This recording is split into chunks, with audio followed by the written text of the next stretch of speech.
The dating started from that point on, and we started seeing each other. I remember looking at him and thinking, could he be the one?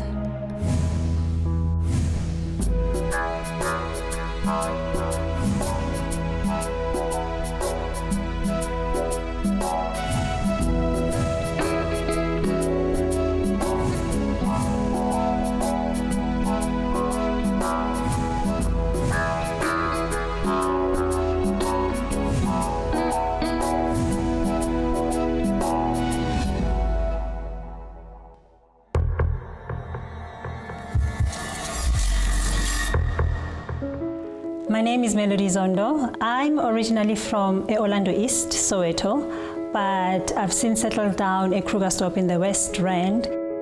Growing up, I've always wanted to know what it's like to be loved because both my parents were absent from my life. I was raised by my great-grandmother, and I think I had a relatively okay childhood.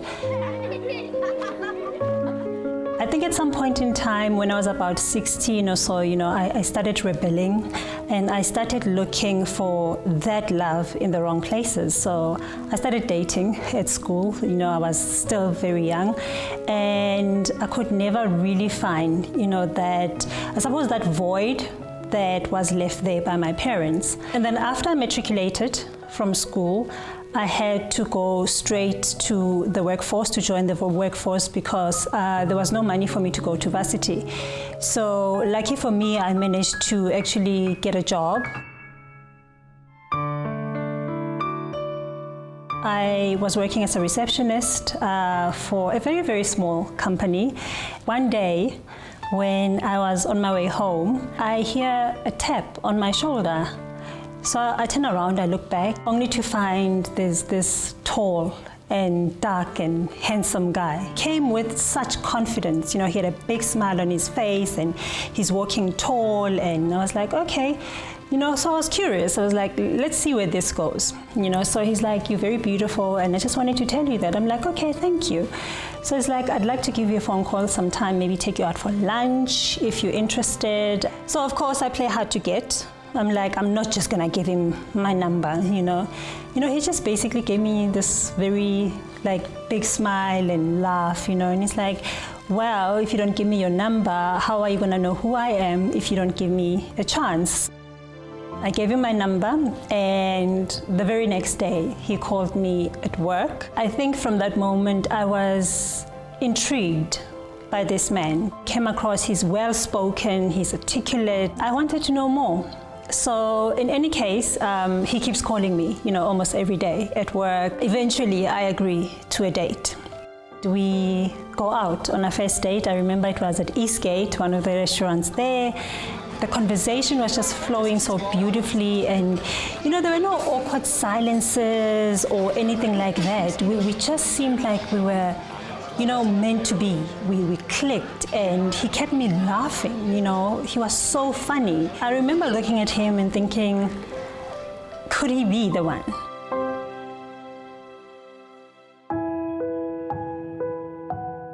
The dating started from that point on, and we started seeing each other more and more, and we started spending time, more time with each other.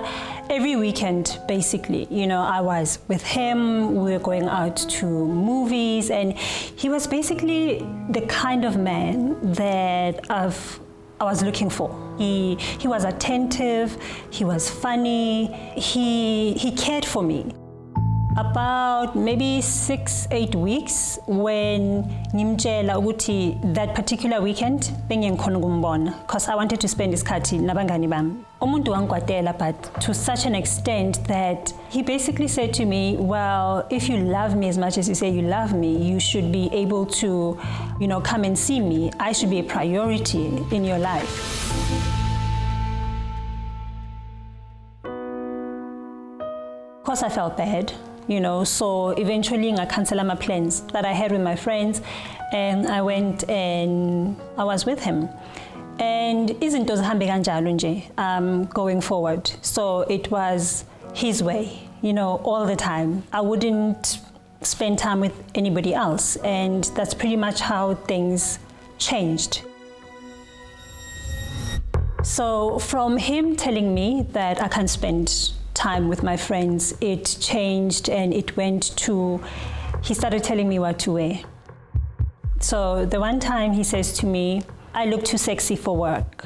And the way that I dress up, it's almost as if I'm looking for attention from men. We go shopping. And he buys me these really, like, you know, these outfits for people that are in their 30s and 40s. I'm an 18-year-old, 19-year-old, you know, I have, you know, I like to dress up, I like to look good.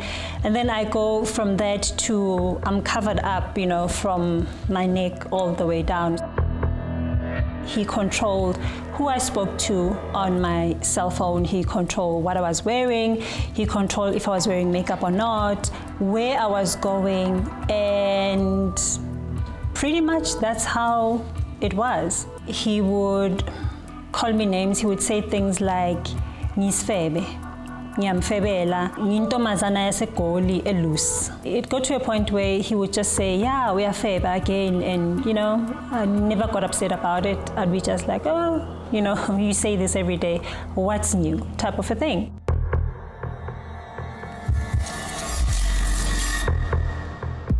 I think for the first time I was actually standing up for myself, because at that point I had decided, like, I don't want to be in this relationship.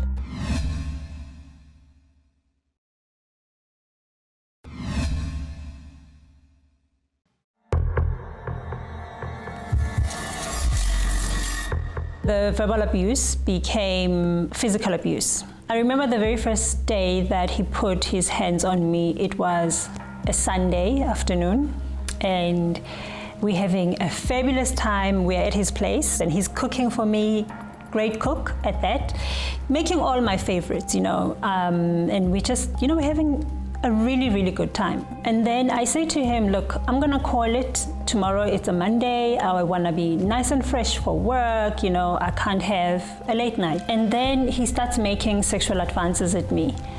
And I say to him, look, not tonight, not happening. So the third time he tries it, I just decided I'm not gonna tell him anymore. You know, he's not hearing me, so I'm gonna show him. So I turn around, I pull the blankets, and you know, my back is facing him, and I'm like, good night, you know, I'm out. A few seconds later, there was like an awkward silence I've never felt before. And from nowhere, all I feel is he starts hitting me on my back. He's going at it, and he's hitting me, he's punching. You know, he's punching, and I'm trying to protect my face, because I'm thinking to myself, I work as a receptionist, and if I go to work tomorrow and I've got these bruises on my face, everybody's gonna know exactly what happened. I think at some point in time while he was hitting me, I kinda, you know, reality kicked in, and I was like, okay, he's hitting me, like this man is hitting me, and I started screaming. One of the ladies who lived in the main house, you know, she started yelling to say, you know, stop what you're doing, stop, what's happening, I'm gonna call the police.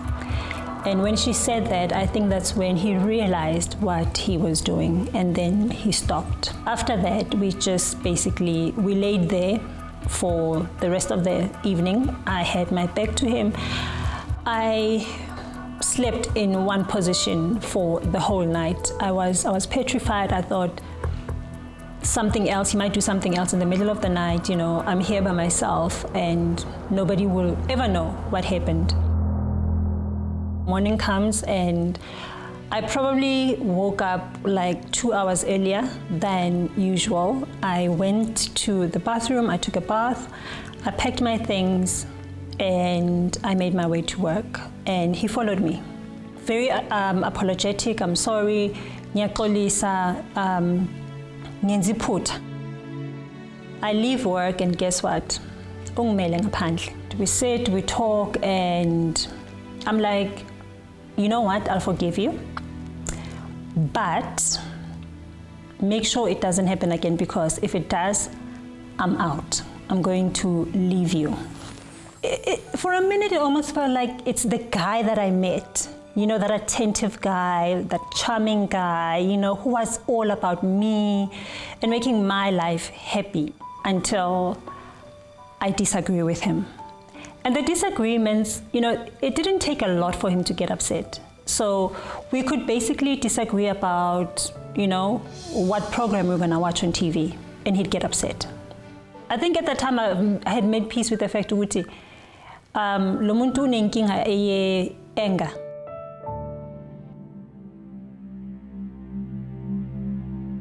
He moved to a bigger place. I had changed jobs, and he also got a promotion at work. So things in terms of career are going great, for him and for me. I'm helping him take care of his family because, he's got his apartment to take care of, but also the other apartment where his mom and sisters are staying. I think for the first time, I was actually standing up for myself, because at that point I had decided I don't want to be in this relationship.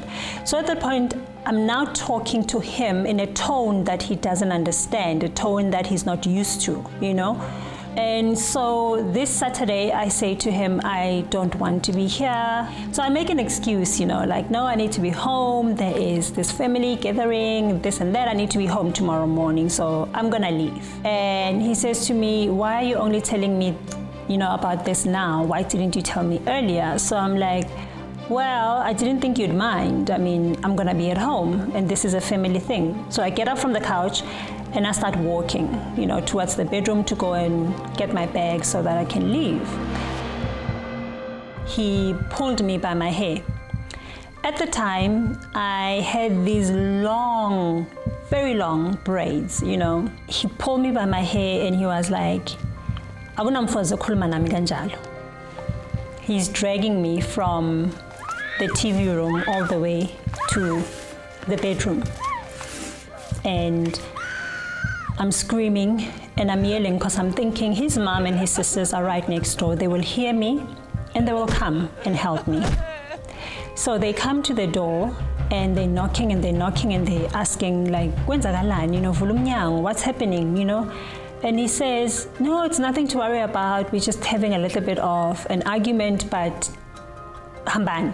So I turn around and I look at him and I say to him, when I get out of here, I am going to open a case for assault, and you are going to pay for what you've done. This is the last time this is happening. He takes my phone. He takes my SIM card out and atigimi, shalala. I screamed until I decided that nobody's gonna come for me, so there's no point, And I was just laying there in bed in disbelief. I don't even know why I was in disbelief, because he had hit me before. So I'm lying there just thinking about, I wanna get out of here and I just want to end this relationship. And for about a couple of weeks, I ignored his messages, I ignored his calls, his emails, everything. I just said to him, I'm done, we're finished.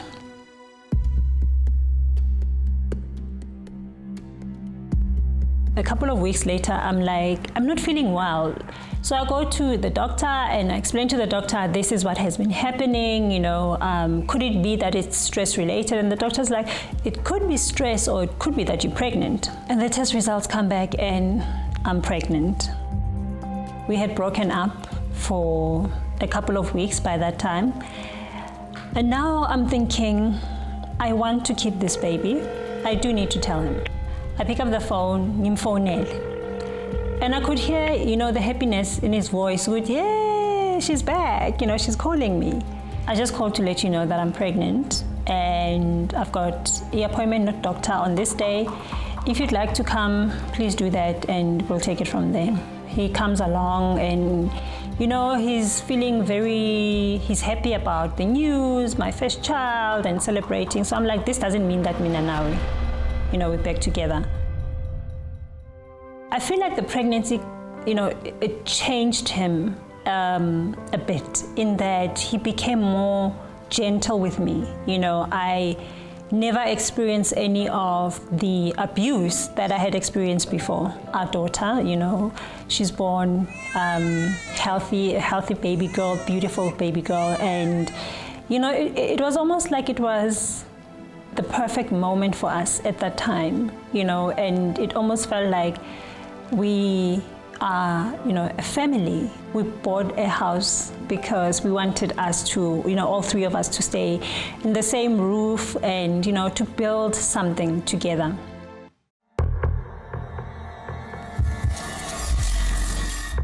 He was reminding me that if you don't behave the way that you're supposed to behave, you're gonna get the first bullet.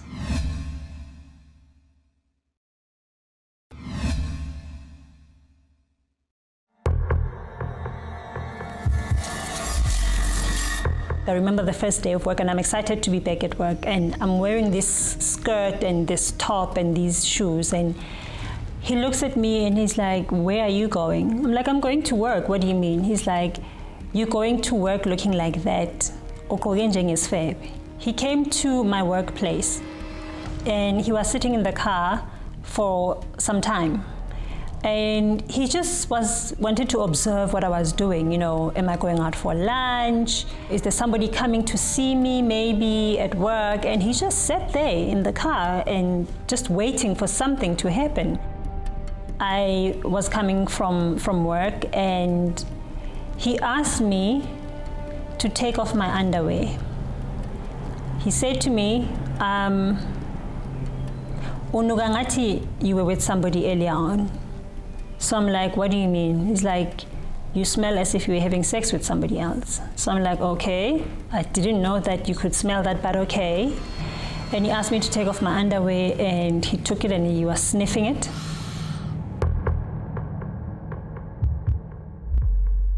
When he was working out of town, he used to travel a lot. So when he's traveling and I'm at home alone, he would ask me to play a certain record to make sure that I'm at home. That I'm not where I'm not supposed to be. So he would call and be like, "Put this CD on," and I would put it on and play it for him. And then one day he gets home, he's got a safe, like a small safe. And I'm like, "What's that?" He says to me, "It's a gun." I'm like, "Okay, why do we need a gun? We just moved to this townhouse complex. It has a lot of security." But I knew at that time that that gun was meant for me. It was meant to intimidate me. It was meant to send a message to me that remember who I am and what I'm capable of. He's got this gun, and then now and again what he would do is he would take it out, put it on the table while I'm sitting and watching TV, and he would claim that he's cleaning it. To me, it was a sign. It was, he was reminding me that if you don't behave the way that you're supposed to behave, you're gonna get the first bullet. And at that point, I knew that I had to move out. I knew that I had to leave him because I'm thinking I have a young child that needs her mom.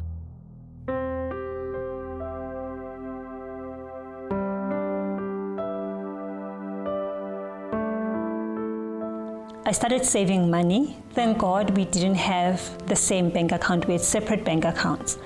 So I signed a lease, and I now had my own apartment without his knowledge. I went to my sister, my older sister. I said to her, "I'm moving out of my home. I cannot tell you the details right now, but I just need you to know that it's for my own safety." So I took some time off work, and we went to my house during the day when he was not there. And I basically packed all my clothes. I left everything else that I had bought with my own money. He obviously noticed that something is strange, there are things missing in the house. So young phonel, Atigimi, can't do any. When it no, I'm not coming back, as in we done. One lega, like he laughed at me so hard, like I had cracked, the funniest joke. I never went back. He's punishing me so he wouldn't see our daughter. He wouldn't come see her or spend time with her. There's nothing that hurts me more than that, because she had nothing to do with what happened between me and him. And yet she's the one that's, being punished for all of this. And the pain that she feels, and I see it in her, how he's behaving towards her. As a mom, I wish I could take that pain away so that she doesn't have to go through that, because she had nothing to do with it. She is an innocent child, and I wish that he would acknowledge that and see that and, be a father to her.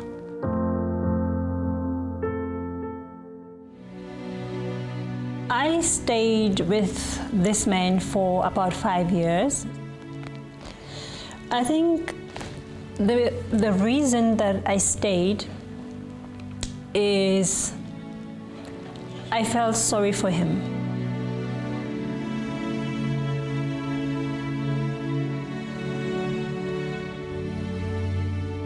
I also know that, he was suicidal.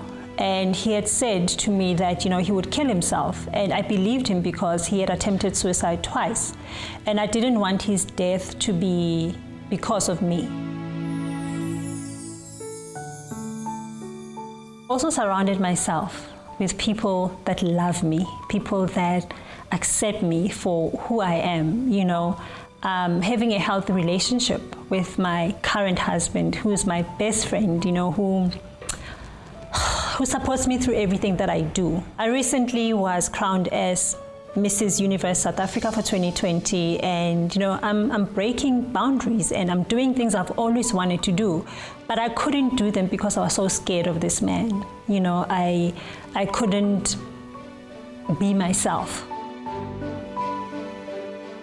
Abuse doesn't have to be, the center of your life. It doesn't have to be something that is your circumstance and something that says who you are. You can't get out of an abusive relationship, and sometimes it takes not sometimes actually it takes a lot of courage to get out of an abusive relationship. It really, really does.